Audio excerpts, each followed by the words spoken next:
Welcome back. I'm in Pakistan's capital speaking to the president of the country, Asif Ali Zardari.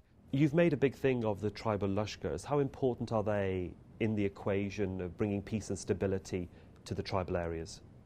Tribal Lashkar is an old policy of the area. Whenever law and order situation has gone out of hand, it's not a new phenomenon. Tribal Lashkars have been formed from an age or an era. Whenever the region, whenever the people of the area feel threatened, or their way of life or their living conditions feel threatened, they get together and try and defend themselves. Why weren't the Lashkars brought into the equation under previous Pakistani governments? Maybe they weren't feeling that bad, and they're feeling the pinch now, more now, because militancy is on the rise and their day-to-day life has been affected. From your point of view, what sort of measures would you like to see in place to bring peace and stability to those very difficult areas of tribal Pakistan? It's not a one prompt action or a one prompt answer. We have to do a lot of effort on a lot of things. For instance, we've got to work with the people, the population, to help themselves. We've got to work with the NGOs to put in the educational, vocational there. We have to put in the infrastructure. We have to subsidize, like we are subsidizing, for instance, the electricity in the Wana areas is subsidized by $200 million by the government of Pakistan. We are getting some ROZs now. We hope to convert them into projects, hopefully projects owned on a public-private partnership basis, where the people of the area get employed and ownership, like the Alaskan model, where the people get benefit immediately from whatever is produced on their land.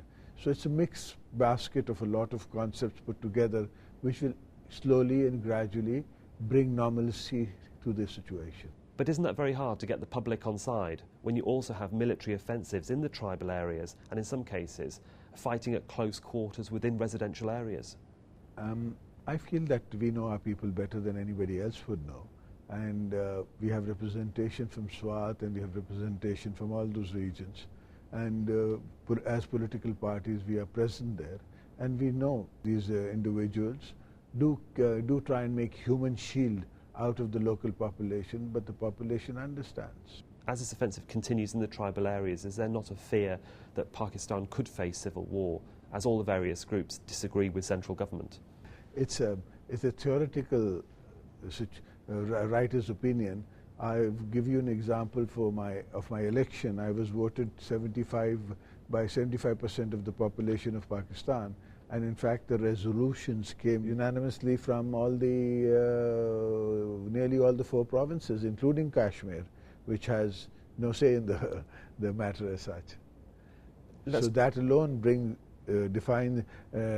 disagrees with your assumption or the position that some people would like to take. Is Pakistan stronger now than it was in 1947 then? I think Pakistan is much more developed and much stronger than it was in 1947. If you ask your parents and ask the historians of that time, we had nothing then. We've managed to create every institution. They may be weak at times and strong at the other times, institutions, but the institutions are there.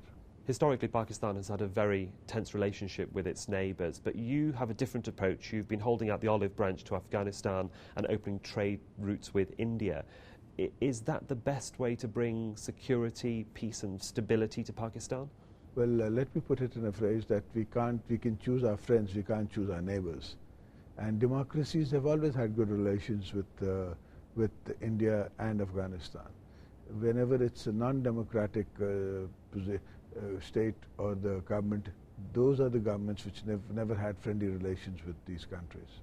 On the periphery of the New York General Assembly, you're quoted as saying that Pakistan has never been scared of India. Do you regret what you said? I don't think people have understood my position or are understanding the position. The fact of the matter is, I said I'm not scared of India. Today's world, today's Pakistan is not scared of India. And that is a fact. We are not scared of India because we have a dialogue process on, and Pakistan is too large and too strong a state to be threatened by anybody. There's going to be a new US administration in the White House shortly. What does that mean now for Pakistan's national security? I think we intend to benefit from the new situation, because if you notice, this is the first time that a foreign country like Pakistan, a far distant country like Pakistan, has been so much part of the election campaign. There's been a lot of attention. So with attention comes understanding, and with understanding comes better relations. You've warned the US against further incursions into Pakistan's sovereign territory, yet we're hearing of daily attacks by US drones in the tribal areas. What are you saying to the US? That may be as it is. That is the position of the government, that it does violate our sovereignty, but what they can be excused upon is that most of the border is not really drawn properly. There's a mountain which is half in Afghanistan and half in Pakistan. So if a drone comes in and they target one particular place, half the time even the map doesn't know whether it's in Afghanistan or Pakistan. But many of the attacks have been targeting civilian areas. And those are regretted, and we've been voicing our opinion against them all the time. Because of these attacks in the tribal areas, the US ambassador has been called to the Foreign Office to explain herself and her government's policy. No, we've been trying to draw the attention of the Americans to the position that this doesn't help the situation. This doesn't help win the war on, the hearts and minds of the people, and we'd want them to be aware of that.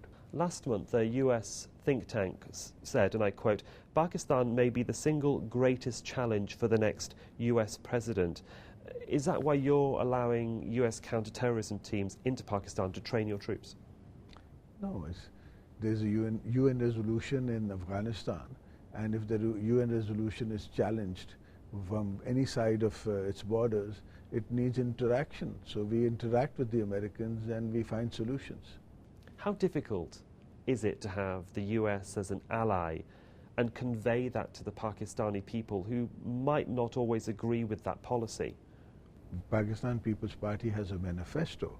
Pakistan People's Party and the political forces in the ground who are sitting in the parliament today have just passed a joint resolution unanimously.